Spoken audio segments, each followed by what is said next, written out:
Hi, I'm Pete Reilly. I'm here with Dr. Kent Hovind, and as I told Dr. Hovind, I'm a CPA, and I've written quite a bit about his case on Forbes.com. Most recently on Monday, I gave my readers links to several of the interviews you've been doing. You're with following Gideon's example, getting your supporters to create noise and light. Is that what's the your strategy at the moment? Well, there's very little hope of anybody winning in the federal courts. I mean, if you look at the records, they have like a 99% success rate. So, but as far as in the Bible, which is what I believe from cover to cover, there were many times when people faced enemies that were just unbeatable, David and Goliath kind of stuff. So yeah, you can just simply expose the truth. That's all I can do. So I've asked folks to just shine the light on what happened. I think there was a lot of injustice and probably even illegal activity in my case from the other side. And I have nothing to hide. I have nothing to fear from the truth. And Gideon in the Bible just said all he had was light and noise in Judges chapter 7. And he shined the light, made a lot of noise, and the enemy fought each other. So yes, I want people to shine the light. I would love a full investigation of this case from start to finish. Okay, Dr. Hovind, there are a couple of issues. You know, I've listened to many of your interviews, so I'd like to hone in on a couple of points. One of which is you've said that you've paid all the taxes that you owed and you're not a tax protester. But you know, I noted that there was an 11th Circuit decision a couple of months ago confirming a tax court order that you owed quite a bit for income tax, from personal income tax from it was up to 2006, I think, from 1998. And in 2006, there was a tax court decision that had the IRS coming in to make seizures again for personal income tax. Apparently, and I've heard you on record that you don't file Form 1040. Is that accurate, or? Well, you got about 8 questions in one there. The Sure. 11th Circuit, I guess, because I'm in county jail now waiting for the next trial, my record system here is very sparse, and they don't let me keep a lot of stuff. So I don't know what all's happened in that. I don't have an attorney to help on that. This is like a foreign language to me, the whole thing going on. This is not my field of expertise. I am not a CPA and not a tax expert, nor am I a tax protester. So, but as far as what the 11th Circuit did, I don't know, and in one sense it doesn't matter because, like I've said, very few people win.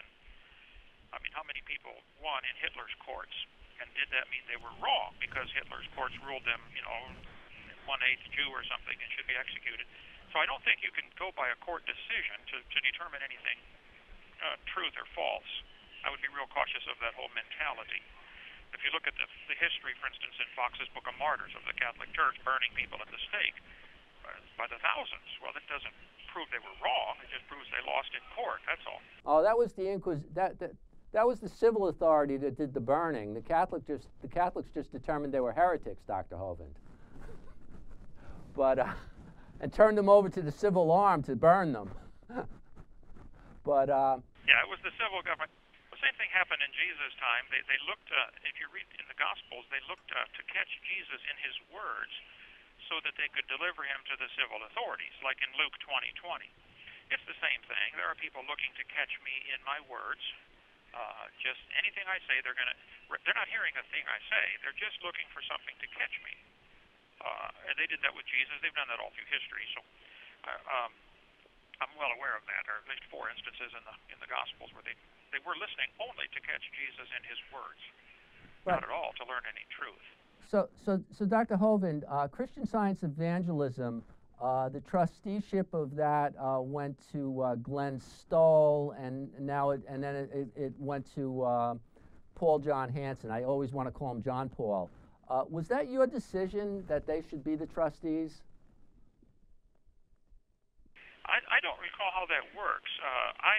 We had originally, when I started the ministry, I didn't know. I knew the science. I know that evolution is the dumbest religion in the history of humanity, and it's nothing but a religion.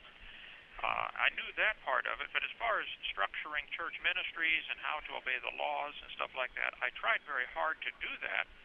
I wrote prolifically to the asking if we're doing things right, and of course never got a response. I said, look, I even got a CPA, a enrolled agent, and a tax attorney to say, just like it says in IRS Booklet 517, it says ask those three. So I did, and they all wrote me a long, lengthy letter, like 50-some pages, saying, with all kinds of attachments totaling about 50 pages. They said, no, what you're doing is perfectly legal. This is fine. Here's what the law says. And so I was trying to go by the law. And then in about, I'm going to take a wild guess here because I don't have my records, but about 98, I think, 97, 98, Faith Baptist Fellowship with Pastor Mooneyhan said, we'll make you a branch of our church ministry because you're obviously a Christian ministry. And I guess a couple things have to be decided before we get too deep into this rabbit hole is exactly who decides who is a church and exactly who is this IRS. Is this 1933 corporation from Delaware that is actually a Puerto Rican collection agency? And what authority do they have? And I don't want to fight them. Jesus didn't fight the Roman Empire. He wasn't trying to evade anything. He just avoided them as much as possible. And like I try to avoid running into anybody on the street when I'm driving my car. So people confuse the words avoid and evade. I'm certainly not evading anything. If I have a duty, show me, I'll do it. Dr. Hovind, those letters, you had a letter from a CPA, an attorney, and an enrolled agent. Are those available on 2 Peter 3, or have they been posted anywhere? I hope they are. I don't know. I've never seen 2 Peter 3 or any website in Sure. 8 years. But I know when the IRS came and raided our ministry, they took 42 boxes of material, and then 6 years later returned it. So I was in prison by the time. So I suspect the letters are either in there or they disappeared. Right. Because they kept the boxes of material. Right. I've asked Ernie to see them, and as far as I know, they haven't been located. Do you remember who the CPA, who the enrolled agent, and who the attorney were? I don't, man. That's been late 90s I did that. But I sent it all to the IRS that was writing me letters, to the Criminal Investigation Division in Pensacola, and said, here's what I'm being told. Would you please tell me if this is wrong? Tell me, I'll fix it. If I don't hear from you in 20 days, I will assume I've been told correctly and drop the subject. And I wouldn't hear from them for a year. And then they would write back, and always an unsigned letter, which I thought was interesting. An unsigned letter saying, send money. How much did you make last year? Send it in, kind of stuff. There's never been a time I did not answer one of their letters, and there's never been a time they did answer one of my letters. Wow. So, I think. And a lot of people. The CPA and this attorney and this enrolled agent said that you were not obligated to file Form 1040 personally? Well, as a person who's taken a vow of poverty and everything belongs to the church ministry, there's nothing to file on. What would I, if you make less than X number of dollars, as I understand it, you don't have to file anything. And so, no, there was no obligation to file. If there was, I would have filed it. And there's no obligation. There has to be a contract, is what they told me. If you don't have a contract, which is, I guess this contract is actually made when you make the W-2 form or something like that. But if the people who work for you don't have a W-2 or don't want a W-2, or if they're missionaries or evangelists, or especially if someone's ordained, which a lot of our people are ordained. If you have my 2005 affidavit that I sent to the grand jury, it was the third time I sent an affidavit into the grand jury. It's got all the laws and the code numbers right in there saying that a person who is ordained, such as myself, ordained May 25th, 1974, does not have to do certain things. Well, that would be with Dr. Hovind.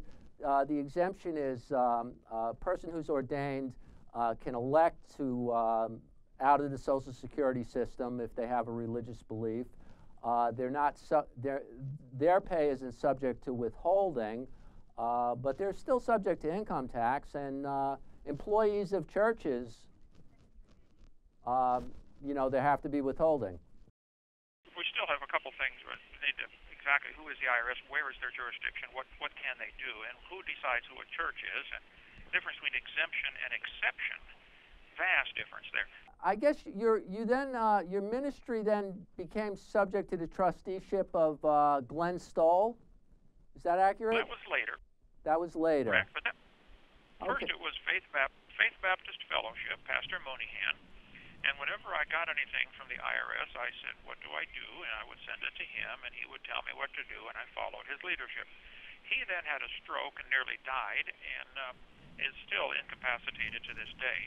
I think half his body paralyzed or something like that. Major stroke. And he's a young man.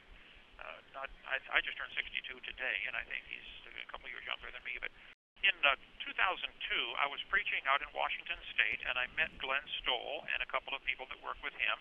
And I explained the situation that we are a church ministry. I think it's called an auxiliary ministry in the Internal Revenue Code is what they consider them, like Billy Graham Evangelistic Enterprises or something. I don't know how that works. And he said, well, I have since 1982 been helping church ministries get established to be properly structured under the law. I said, great, that's what I want. So he contacted Pastor Mooneyhan. I don't know what all they did, but yes, Glenn Stoll became the trustee in, I think, early 2003. Okay. And that's when the charges stopped.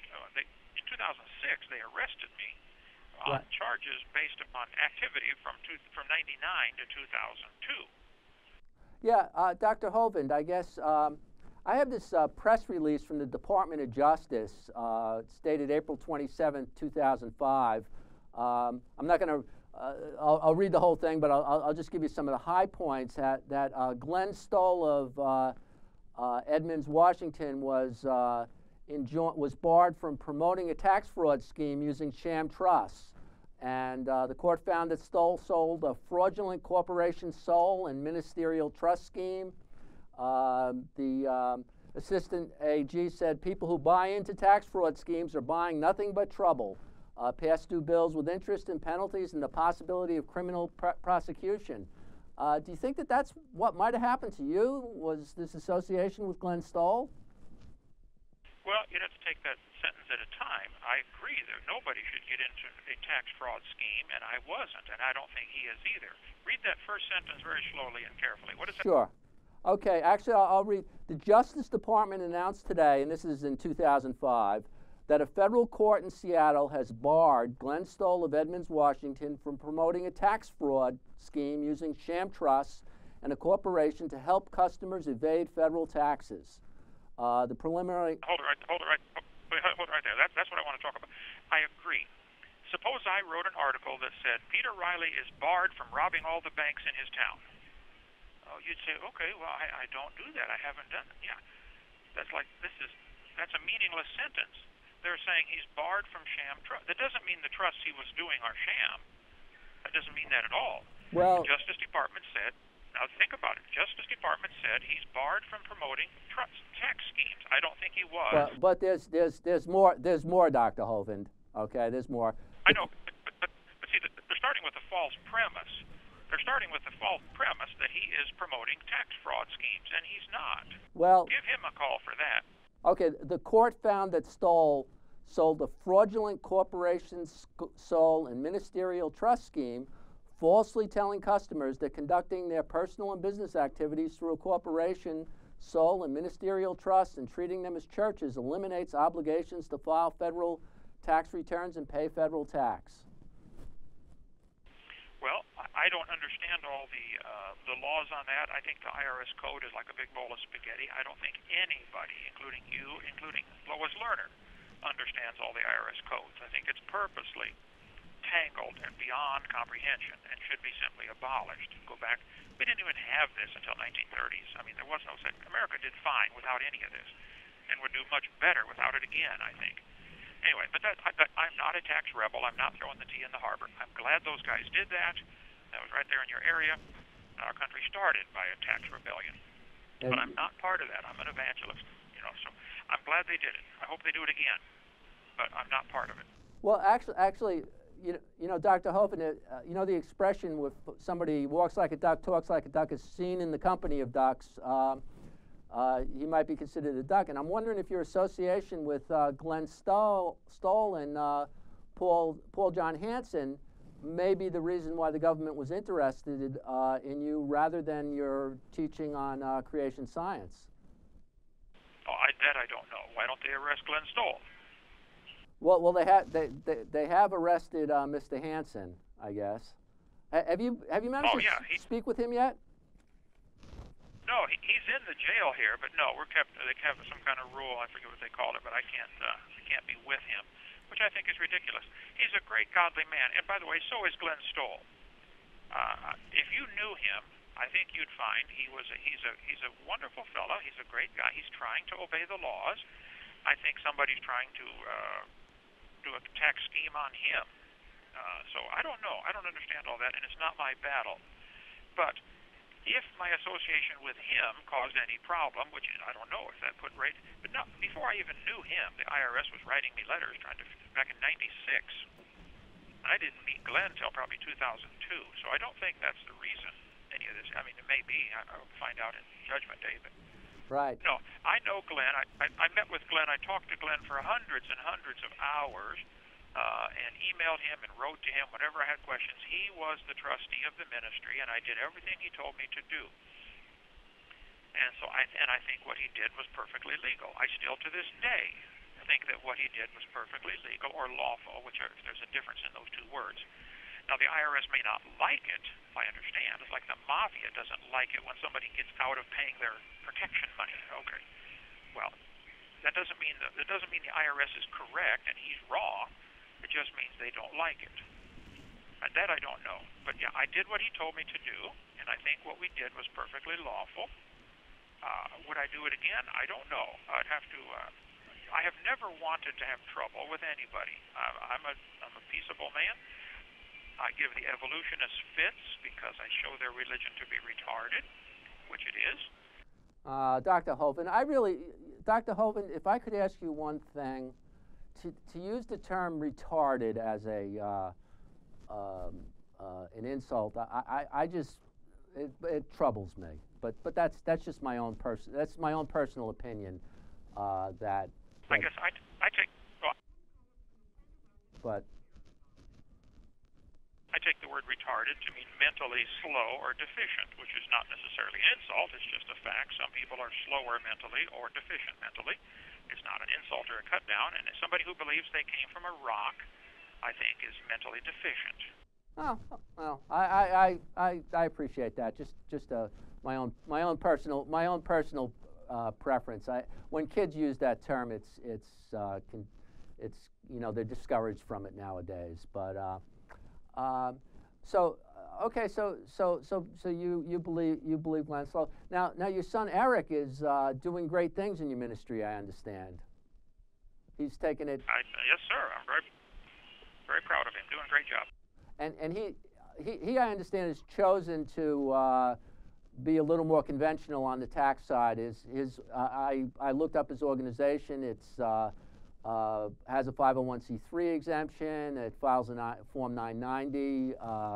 There's no way I would know, of course, but I'll bet you Eric files an income tax return. And have you spoken to him about that? Do you approve of that, or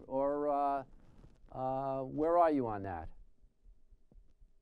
We have not discussed that very much. I told him, when they took me to jail, I said, look, I want you to keep the ministry going. You do what you have to do, and that was apparently his decision. So it's his ministry, creationtoday.org, and I think he's doing a wonderful job. I think you'll find this same exact problem has existed all through history, where a decision has to be made. If you look at this historically, when Hitler took over Germany, for instance, the church was under attack right away by Hitler, and the German church split right in half. They were called the Confessing Church and the German Christians. Dietrich Bonhoeffer was the leader of one of those groups that was the more conservative, saying, look, because Hitler ordered the churches to put a Nazi swastika on their pulpit. And a bunch of Christians said no. They had Nazi baptisms, all kinds of stuff under Nazism. So the church had a decision. Are we going to do what Hitler says or not? Jesus said we should render to Caesar that which is Caesar's, and I agree. But the next part says, and to God that which is God's. The church is not Caesar's, though Caesar would like to control it. In China, to this day, there is still a split among the Christians between between the house churches, of which there are 60 or 70 some million Christians go to illegal house churches. And then there's the three self. I don't know if it's self-denial, self-something. Three self church, which is the communist-run church. So the question would be, does the government in America have the right to decide what is a church? And does the government in America, and I'll include the IRS in that group, whether that's part of the government or not is another story, but does the IRS decide what is a church? Does the IRS or the government decide what a church must do? Is the church required to be a tax collector for the Internal Revenue Service? Okay, so you were interviewed, Dr. Hovind, you were interviewed by Pastor Manning, and he touched on these issues to some extent. So you're saying that if Pastor Manning, for example, he's there as the minister, but he's got quite a substantial operation. He probably has somebody who cleans up the church, maybe a couple of people working in the office, and if he then withholds taxes from them, sends them a W-2 and that type of stuff, is that somehow inappropriate? I don't know what he does or how he does it. I know Greg Dixon is now 82 years old. He's the one in Indianapolis Baptist Temple that had the church seized and bulldozed by the IRS, and he's more knowledgeable on this topic than me. You could call him. I've got his phone number in front of me. Pastor, he's down in Central Florida. But no, if a person is required to pay a tax, they certainly should pay it. Jesus was born in Bethlehem precisely because of a tax of the Roman Empire. That's why he was born down there. So yes, I think though that we need to be very cautious that we don't step in a trap and become entangled in something we don't need to be entangled in. I don't follow the rules of football because I don't get out on that field and play football with those guys. I may sit in the stands and watch a game, but once you step onto that field, you enter certain rules and regulations that apply to the people standing on that field. So, yeah, we always have to be cautious not to entangle ourselves in things you don't want to be entangled in. If you want to join a particular group, if you want to become a Mason or a Jesuit or something, then yeah, they're going to require certain things of you. Well, I don't want those things required of me, so I don't join those groups. I'm only a member of a Baptist church, and that's it. I'm not a member of anything else and don't want to be. So I think that, if I owe something, if you know of something, by the way, you've reviewed my case, and like I said, I'm in favor of full disclosure. Show me what I owe, what tax I owe. For instance, Eric now, with his ministry, I would assume, being 501c3, does not pay sales tax. When I was running Creation Science Evangelism, we paid sales tax on everything because we did not want to be a 501c3.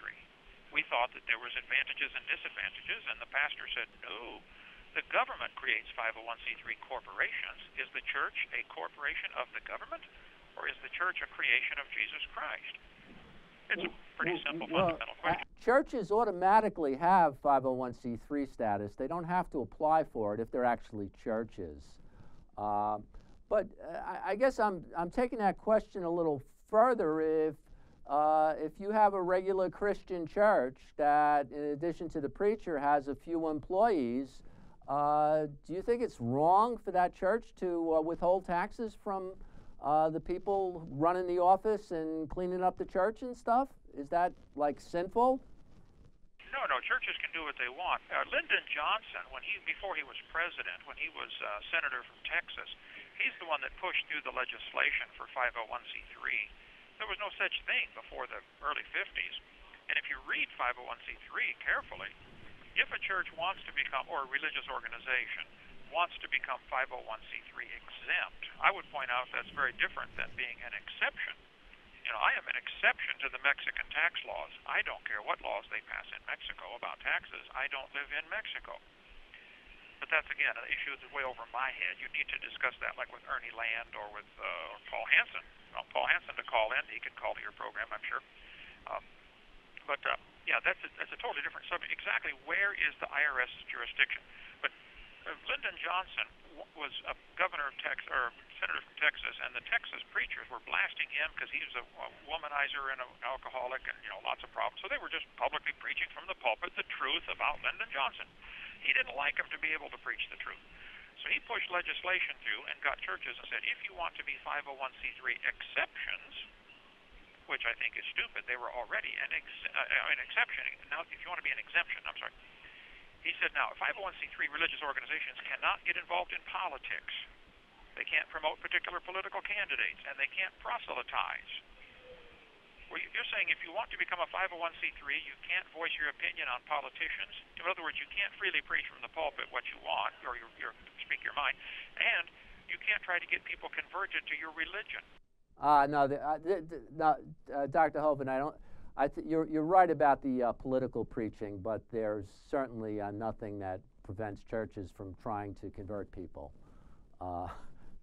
Do you have the statute there in front of you? Can you read 501c3 very slowly and carefully? I think you'll see, yes, they cannot proselytize. Now, they may not be enforcing that right now, just like in China.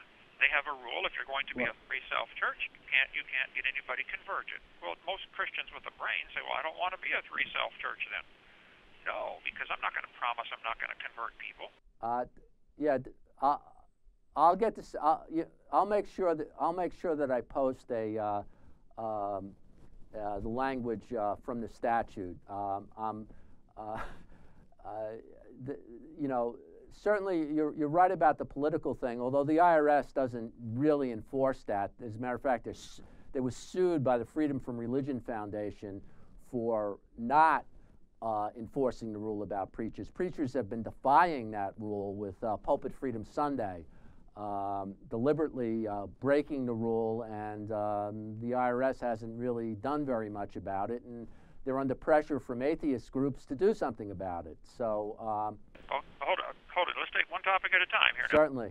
So, are you saying that preachers are defying the IRS rule about getting involved in politics? Should those preachers be arrested, or should they simply throw the rule out? The fact that they have the rule and don't enforce it ought to raise red flags with everybody with half a brain and one eye. Why do they have the rule then? The rule is wrong. But if a church wants to step into that court and say, we will abide by these rules, then they should abide by the rule. It's incrementalism. Right. This is what Hitler did. Hitler slowly took over the German church. Nothing would prevent someone from setting up a church and telling the parishioners that you cannot deduct the donations and paying taxes on whatever offerings were and net of the expenses. You could run a church that way if you chose, and then presumably say whatever you wanted. Okay, let me ask you this question. Up in New England area, there's a lot of Catholics. Is the Catholic Church a 501c3 corporation? Most of the property of the Catholic Church is titled to the Archbishop of the Diocese of Boston, Archbishop of the Diocese of Worcester, in corporation sole, meaning that the title to the property is associated with the holder of the office. Okay, so if wait a minute, now slowly here. If the Catholic Church is a corporation sole, and Glenn Stoll is setting up corporation soles, what is the problem here? Isn't the Catholic Church doing exactly what Glenn Stoll was doing? No, Dr. Hovind, because the Catholic Church is a hierarchical church, so that when you say that the property, all this property in Boston is belongs to the bishop, if the Pope then says, no, we got a new bishop, it's not his anymore. When you take a one-man ministry like yourself, like you had, and apply corporation sole to it, you end up not being able to distinguish between the property of the ministry and the property of the minister. And I believe that that's kind of the source of some of your problems. That's why the IRS ended up taxing you on all that income, because you can't, it's hard to distinguish what belongs to the minister and what belongs to the ministry. In a hierarchical church, it's not as much of a problem. Well, you just told me that the Pope can decide to take the bishop out and put a new one in. So actually all of it belongs to the Pope. Does he pay taxes? Probably not, Dr. Hovind. But the Pope is chosen by the College of Cardinals. The Pope doesn't. You can't set yourself up as Pope. It's challenging. Well, I don't know how it works, and nor do I care very much, but I'm just curious because uh, are they breaking the law? Are they an exception to the law?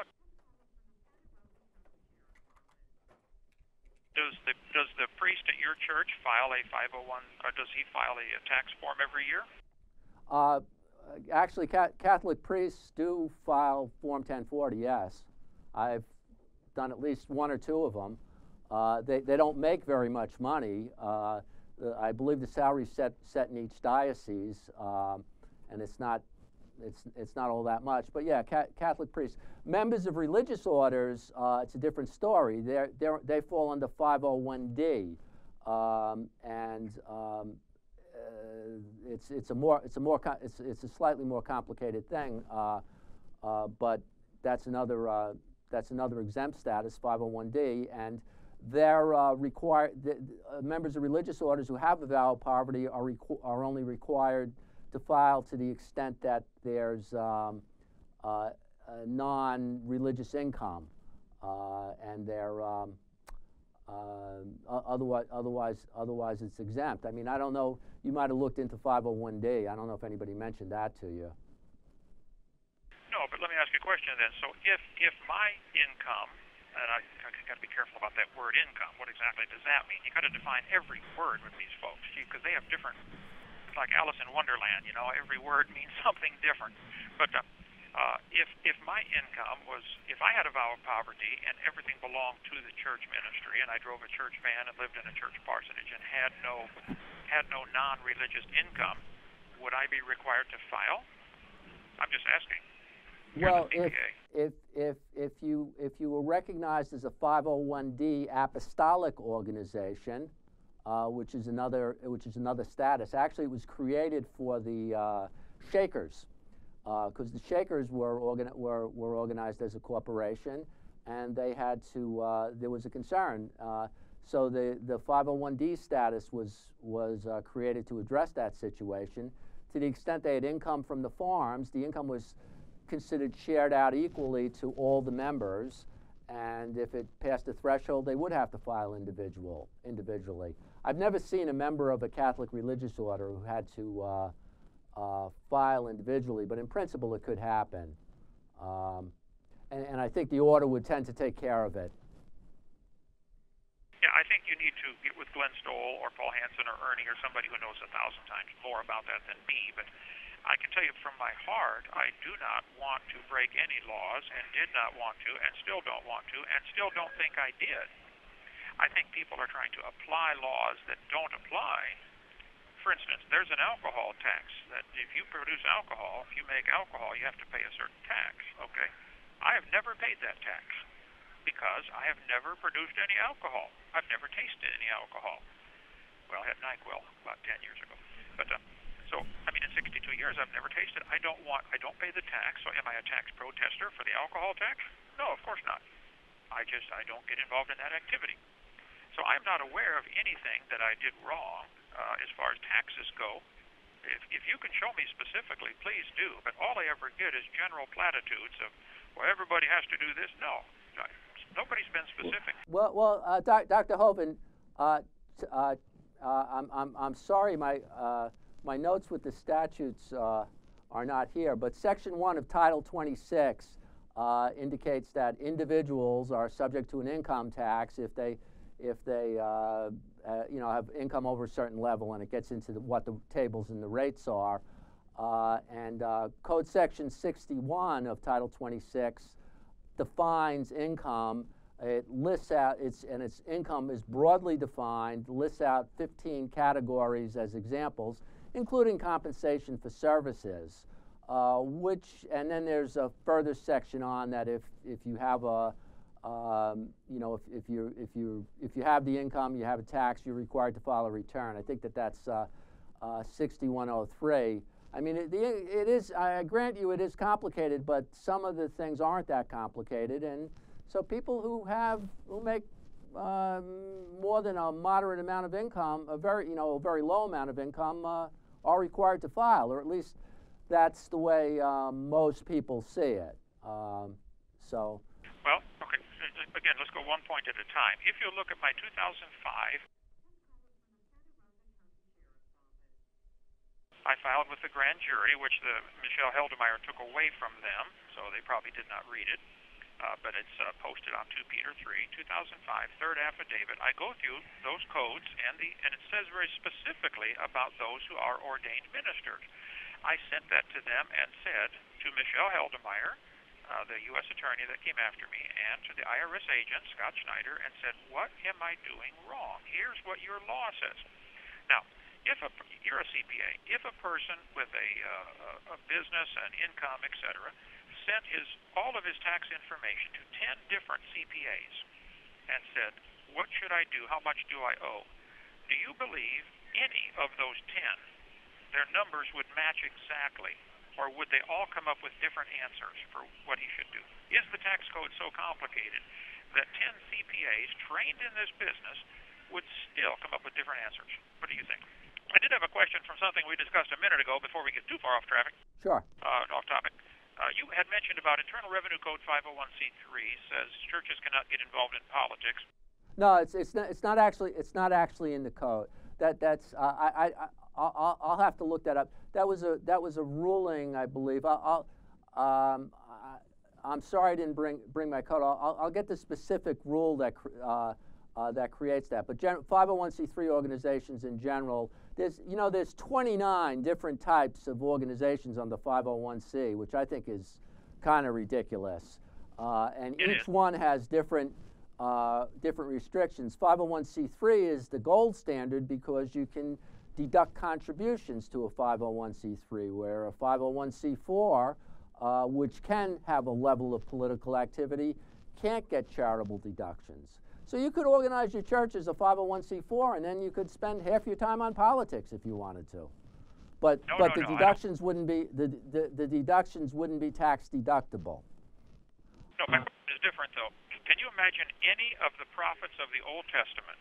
Can you imagine Moses taking a vow or promising he will not get involved in politics? I mean, God called him to go talk to Pharaoh, the king.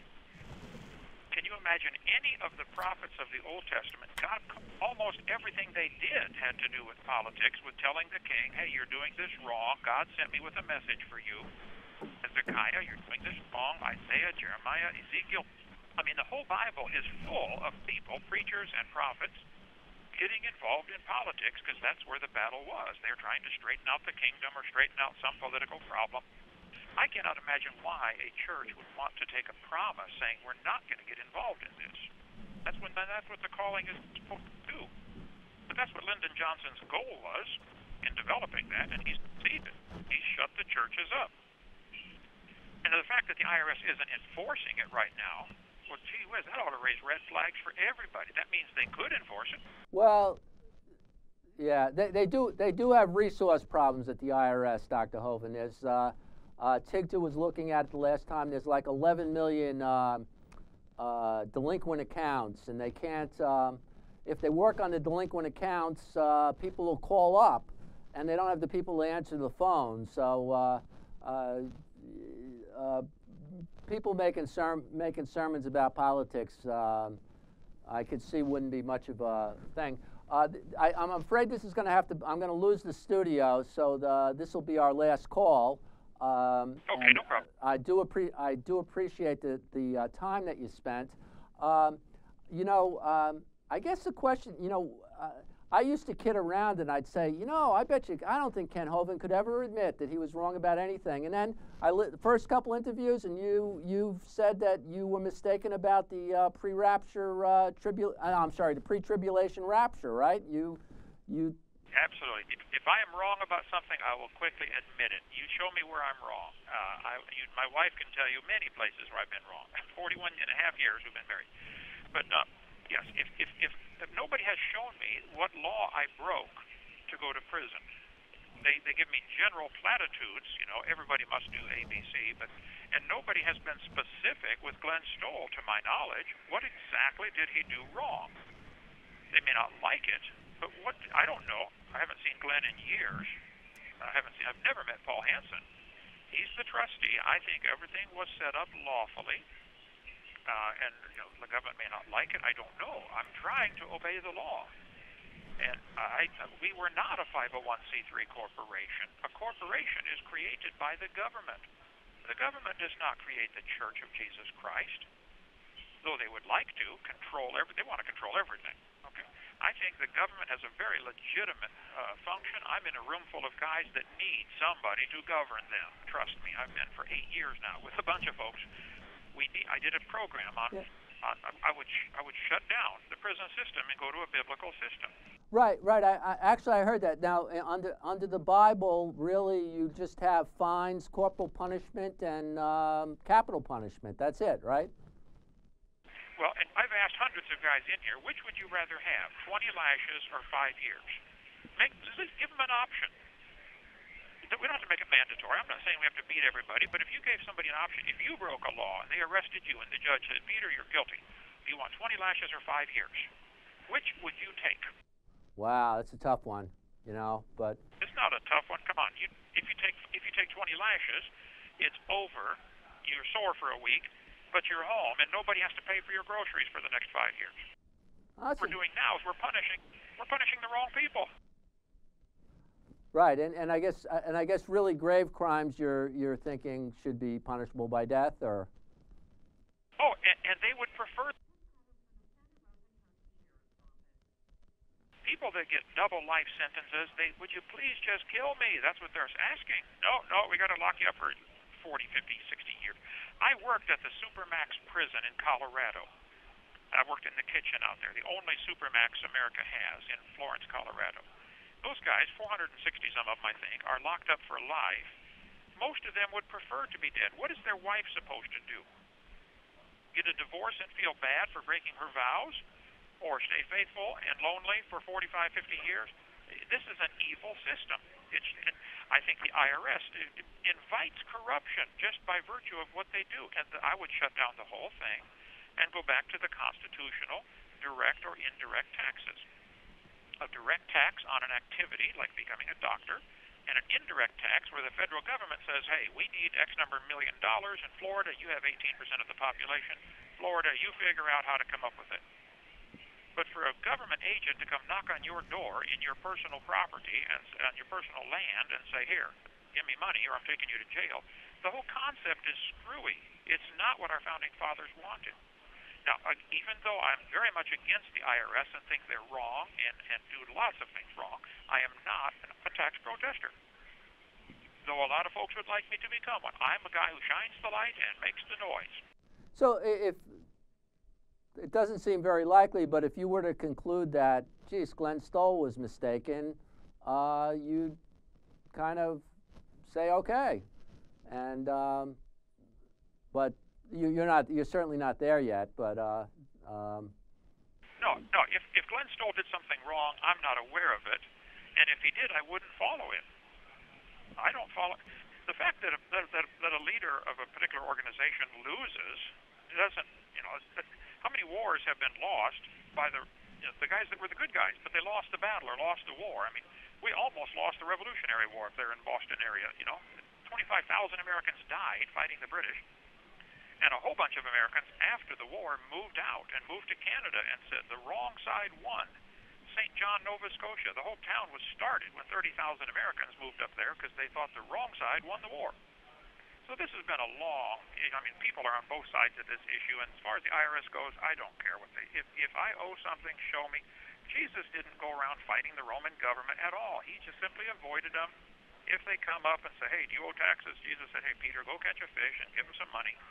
He did not tell Judas to take it out of the bag. He just told Peter, go, and it was only for him and Peter. It wasn't for their other 12 disciples. I mean, that's a very interesting story. The only story we really have about Jesus and taxes. So, to summarize here, I will pay anything that I owe. Show me what I owe. I think I obeyed the laws. I think I'm still obeying the laws. I want very badly to please the Lord. I'm going to stand before God someday, and so are you, and we're going to give an answer to everything we've ever said or done or thought about. I want to be ready, and I fear God a whole lot more than I fear any federal judge. I am trying to prepare for that day, and I'm going to try desperately to obey His word, preach what He tells me to preach, and obey the laws. Okay, Dr. Hovind, I guess if I could ask you a closing question, if if you're released, and Ernie Land were to come to you and say, Dr. Hovind, I have people who can finance a ministry for you, and they'll take care of all the business. You just preach, you say what you want, the message, but they're going to give you a salary, and they're going to want you to file an income tax return personally. Do you think you'd be able to do that, or? Well, I would certainly look at that. I mean, if that's what's required, somebody show me what law, and I will obey it. But certainly, yes. And Ernie is now setting up corporations, I believe. He said, even though the church is legitimate, it's right, it's not winning. I'm not one of those who compromises very easily. I think that's pretty well documented. If I believe I'm right, I'm going to stand right there. This is what I think is right, regardless of what anybody else thinks. So, but no, I'm willing to look at any options on the table. I don't want to fight with the IRS. I never did. I don't want to fight with the federal system. I want to go preach on creation and dinosaurs and now end times. So I want to be left alone. And I think they did the wrong in this case. I think if you look at the record, it's pretty clear. There's a lot of violations on the government side in my case. They wanted me locked up. And I think the same thing happened with the Jews in Nazi Germany. I think Hitler broke a lot of German laws. What he did is he changed the laws so that he could lock them up. I think the judge changing the jury instructions at the end of my trial to say less than $10,000 is a classic example. But it's Congress's job to investigate all of that stuff. It's not my job to judge the judge. But Congress should certainly look very carefully at everything happened in my case from start to finish. My case is a classic example of everything that needs to be fixed with the IRS, with the government, with the judicial system, and I just want to shine the light. Have you heard that? Have you heard of any congressmen who've expressed an interest in your case, Dr. Hovind? I have heard of quite a few, yes, but I think so far they want to remain anonymous at this point, and they're working together, I think, to do several things. But yes, there is definitely some activity there. You think some of your supporters have the ear of congressmen and have spoken to them, and they may take an interest as this develops? No, I know that they have, yes, and I think there'll be a great interest. Okay, and you think this might be before your trial or after? That I don't know. There's also, there's many places this battle can be fought. One is in the federal courthouse at trial, where you have a 1% chance of winning. The second place it can be fought is in public opinion. Like when anti-slavery back in the 1850s. I mean, the South was dead set for it, but the public opinion was dead set against it. I think public opinion is certainly in my favor on this. Everybody, I get thousands of letters here saying, look, we're for you, we're with you, we're praying for you. So check the internet, you'll see the same thing. Also, there's an international court in The Hague that you can talk to Ernie about that. Well, that was in your letter to Eric Holder. I think that was you referred to that. Correct, because if the local court won't follow the rules, or you can't get justice there, of course the appeal court is just part of the same thing, and the Supreme Court doesn't hear any cases unless they want to, so that's a joke almost anymore. Ask anybody who's tried to get there, or look at the stats. Out of the 11,000 get submitted every year, how many get granted? Phil Driscoll's an example of that. His parsonage exclusion was limited, and he tried to appeal to the Supreme Court and didn't get anywhere. But yeah, that's a good, just as an example. Nobody does. But another way this battle can be fought is in Congress ought to change these laws. They're the ones that write the laws. They should change them. They could change them in seconds. I'm hoping they call me to testify before Congress about IRS abuse. I think I've been abused if anybody has. I think we need to rein them in or shut them down. Some people just should not be trusted to carry a gun. You just shouldn't let them have authority. They should be flipping a hamburger someplace. Well, okay. Well, Dr. Hovind, I really appreciate you calling. I wish you well, and I'll probably be speaking with Ernie some more. I spoke with Ernie somewhat before you, because we had that glitch this morning, and I guess we can wrap up. 60 seconds, Dr. Hovind. It's all yours. I would encourage folks to go to 2peter3.com, the number 2, the word Peter, and the number 3 from 2 Peter 3 in the Bible. And I'm much more concerned about getting the gospel out, getting people converted, getting people saved, than I am about this whole political battle. If they give me 500 years in prison, I'm going to keep writing books and winning souls and doing what I've always done. You know, half the Bible's written from prison or captivity, so I don't like it, and I'm going to fight it, but this is a very small part of my life in here. Most of my life is spent in writing books and writing stories and answering letters and winning people to Christ and doing Bible studies. You know, this is a distraction is all it is. But meanwhile, the government spends full time on this. They got people they spend over $300,000 now on this case. To do what? This is crazy. It's insane. I think the taxpayers ought to pull the plug on them. But I appreciate the interview, and I'll be glad to do any more. If anybody wants me to call, tell them I'll be glad to do it. I got nothing to hide. Thank you, Doctor.